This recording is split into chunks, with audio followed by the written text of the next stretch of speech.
ভারতের সঙ্গে রাশিয়ার সম্পর্ক এখন থেকে নয়, যুগ যুগ ধরে ভারতের সঙ্গে রাশিয়ার সম্পর্ক ভালো এবং যত দিন গেছে পারস্পরিক নির্ভরশীলতা আরও বেড়েছে। জ্বালানি ক্ষেত্রেও একটা স্পষ্ট বার্তা দিয়েছেন, আমরা সেই জায়গায় আলোচনায় আসব। তবে তার আগে একটু পুতিনের আরেকটা বক্তব্য, ভ্লাদিমির পুতিন রাশিয়ার প্রেসিডেন্ট, তিনি কি বলেছেন ইউএসএ প্রসঙ্গে একটু ছোট্ট করে শোনাবো। Thank you very much. Уважаемый господин премьер-министр, дорогие друзья, прежде всего спасибо большое за приглашение. Excellency, Prime Minister, dear friends, first of all, thank you very much for inviting me. И за вчерашний очень добрый вечер. And for the yesterday's evening too, it was very good. Дружеский и в то же время с такой содержательной, очень полезной беседой. We had a friendly and at the same time a very substantial talk. У нас была возможность, и дали мне такую возможность подробно рассказать о том, что происходит на как раз украинском направлении. I could share a great deal of details about the events taking place in Ukraine. И что нами предпринимается совместно с некоторыми другими партнерами, в том числе с Соединенными Штатами, по вопросу возможного мирного урегулирования этого кризиса. And the actions we are taking together with some partners, including the United States, on a possible peaceful settlement. Спасибо вам за это внимание и спасибо за ваши усилия, направленные на разрешение этой ситуации. Thank you for the attention and for your efforts aimed at finding a solution to this. বেশ কিছু গুরুত্বপূর্ণ কথা আমি ছোট্ট করে শোনালাম। Putin যেগুলো বলেছেন আপনারা হয়তো পুরোটাই জানেন, এবং শুভাশিস আপনাকে আরও একবার স্বাগত জানাই আজ তাক বাংলার এই আলোচনায়। এবং এটা হয়তো আপনিও শুনেছেন যে কি কি ক্ষেত্রগুলো বলা হয়েছে। মহাকাশ গবেষণা ক্ষেত্র বলা হয়েছে, প্রতিরক্ষা, জ্বালানি, এবং তার সঙ্গে সবথেকে যেটা গুরুত্বপূর্ণ এই নিউক্লিয়ার ডিল, বিভিন্ন বিষয় নিয়ে আলোচনা হয়েছে। এবং তিনি খুব স্পষ্ট করে বললেন যে আপনাদের সঙ্গে আমাদের সহযোগিতা ভবিষ্যতে আরও বেশি করে সম্ভাবনার দরজা আরও খুলে যাচ্ছে। কোথাও কি এখানেই ট্রাম্পকে একটা প্রচ্ছন্ন বার্তা দিয়ে রাখলেন? কারণ তিনি শুরুতে বললেন যে আমেরিকার সঙ্গেও অনেকগুলো অংশীদারিত্বে তারা আগে কাজ করেছেন। দেখুন, আমরা বহুদিন ধরেই ডিসকাশনে একটা পয়েন্ট বলছিলাম, C3 মডেল, যেটাকে বলা হয় কোঅপারেশন, কোলাবোরেশন এবং কমিউনিকেশন। ধরুন আমি যদি পেছন দিক থেকে আসি, কমিউনিকেশন নেটওয়ার্কটাকে অনেক হাই প্রোফাইলে নিয়ে যাওয়ার জন্য আমাদের স্যাটেলাইট বা মহাকাশ গবেষণায় অনেকটা এগিয়ে যেতে হবে, এবং সেই মহাকাশ গবেষণায় এগিয়ে যাওয়ার জন্য আমাদের একটা ব্রডার সাপোর্ট দরকার। তো সেখানে রাশিয়া হাত বাড়ালো।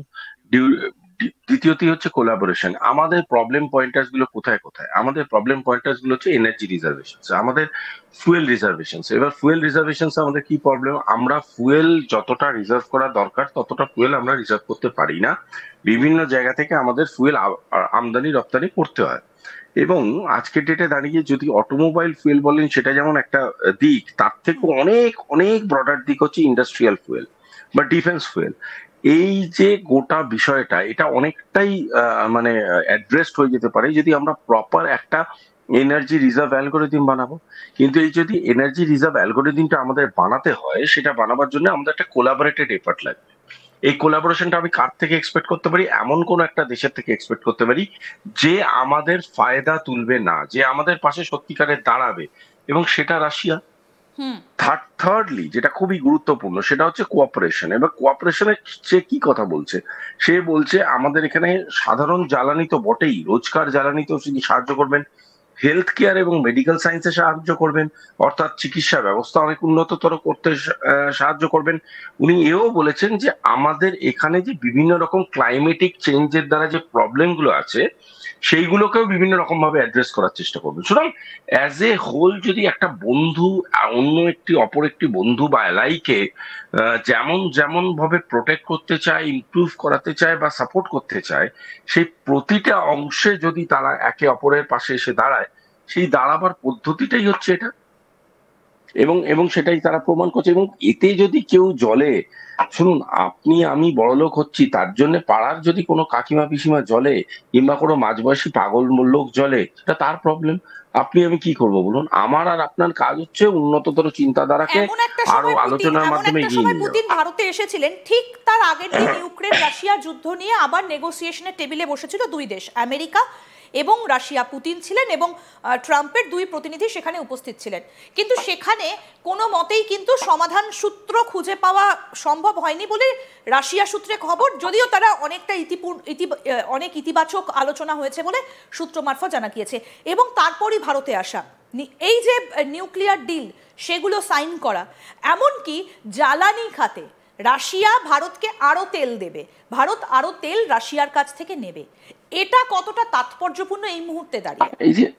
এই যে আমরা ব্রিক্স এর সময় দেখেছিলাম, গত ব্রিক্সে দেখেছিলাম ফুয়েল সভারেনিটি নিয়ে বিরাট আলোচনা হয়েছিল। ফুয়েল সভারেনিটি মানেটা কি? মানে হচ্ছে যে আমার আপনার মানে দুটো রাষ্ট্রের মধ্যে যে তেল এবং জ্বালানি নিয়ে ডিসকাশন হবে, সেই তেল এবং জ্বালানি নিয়ে ডিসকাশনটা আমার আর আপনার মধ্যেই সীমাবদ্ধ। আপনি কত টাকায় আমার থেকে কিনবেন, আমি কত টাকায় লেভি দেব, কত টাকা আপনার উপরে কর চাপাবো, সেটা আমার এবং আপনার এগ্রিড বিষয়। তৃতীয় কোনো ব্যক্তি বা তৃতীয় কোনো রাষ্ট্র মাথা গলিয়ে বলবে যে না আমার এটাই চাই, না আমার ওটাই করতে হবে, সেটা কোনো মতেই কোনোভাবেই গ্রাহ্য নয়, গ্রহণযোগ্য নয়।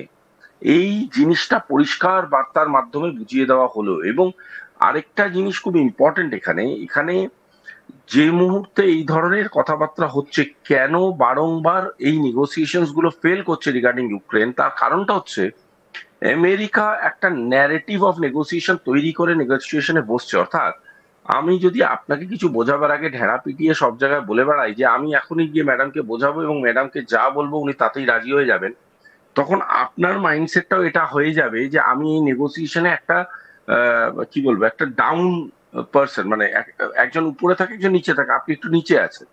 সুতরাং সেই ইগোতে হার্ট হলে আপনি কোনোদিনই নেগোসিয়েশনে পজিটিভ রেসপন্স করবেন না। হয়তো সবার সঙ্গে বলবেন যে আমি ঠিকই ভালো লেগেছে আমার নেগোসিয়েট করে, বাট আপনি নেগোসিয়েশন করবেন না। এই যে একটা হলোনেস তৈরি হচ্ছে, এই হলোনেসটাকে তো কোথাও গিয়ে অ্যাড্রেস করাটা আবশ্যক। এই গোটা বিষয়টা কোথাও গিয়ে একটা হাস্যকর ডিপ্লোমেসিতে পরিণত হচ্ছে। এই হাস্যকর ডিপ্লোমেসিটাকে তো কাউন্টার করাটা প্রয়োজনীয়, এবং প্রয়োজনীয় বলেই আজকে এটা হলো। এবং আরেকটা কথা, জাস্ট একটা লাস্ট লাইন অ্যাড করবো, সেটা হলো যে কোনো নিউক্লিয়ার বা পারমাণবিক চুক্তি হওয়া কিন্তু একদিনের ম্যাটার না। অনেক দিন ধরে ডিসকাস করে, অনেক পলিসি মেকারদের সাথে ডিসকাস করে, অনেক স্ট্র্যাটেজিস্টদের সাথে ডিসকাস করে এই ধরনের জিনিসপত্র রেডি হয়। এবং উভয় পক্ষে এই যে গোটা জিনিসটা রেডি হলো, এইটা যে রেডি হচ্ছে তার মানে অনেক দিন ধরে। সুতরাং এটা আমেরিকার বোঝার ম্যাচুরিটি থাকা উচিত যে আমেরিকা এখানে কোনো ফ্যাক্টরি না। ইন্ডিয়া চেয়েছিল রাশিয়ার সাথে জুড়তে, রাশিয়া চেয়েছিল ইন্ডিয়ার সাথে জুড়তে, তাই তারা জুড়ছে। এখানে আমেরিকা কি চাইলো না চাইলো কোনোদিনই গুরুত্ব পায়নি, আজও গুরুত্ব পাবেনি, আগামী দিনও গুরুত্ব পাবে। একদম। যে জায়গাটা এবারে একটু আলোচনায় আসবো সেটা হচ্ছে যে ভারত মহাসাগরীয় অঞ্চলে তো উত্তেজনা বেড়েছে, আমরা দেখতে পাচ্ছি দীর্ঘ কয়েক মাস ধরে, এবং তার মধ্যে নিউক্লিয়ার সাবমেরিনের একটা প্রতিযোগিতা যেন শুরু হয়ে গিয়েছে গোটা বিশ্বে, যে কে কয়েকটা দেশ তার মধ্যে ভীষণভাবে মাথা গলিয়ে দিচ্ছে। যেমন আমরা দেখছি যে আমেরিকা, ইউকে এবং অস্ট্রেলিয়া তারা যৌথভাবে পারমাণবিক সাবমেরিন বানানোর জন্য তারা ইতিমধ্যেই একটা চুক্তি পর্যায়ে এসে তারা একটা সাবমেরিন বানানো শুরু করে দিয়েছে, এবং দক্ষিণ কোরিয়াও আমেরিকার সাহায্য নিচ্ছে বিভিন্ন সময়, তারাও এই কাজগুলো করছে।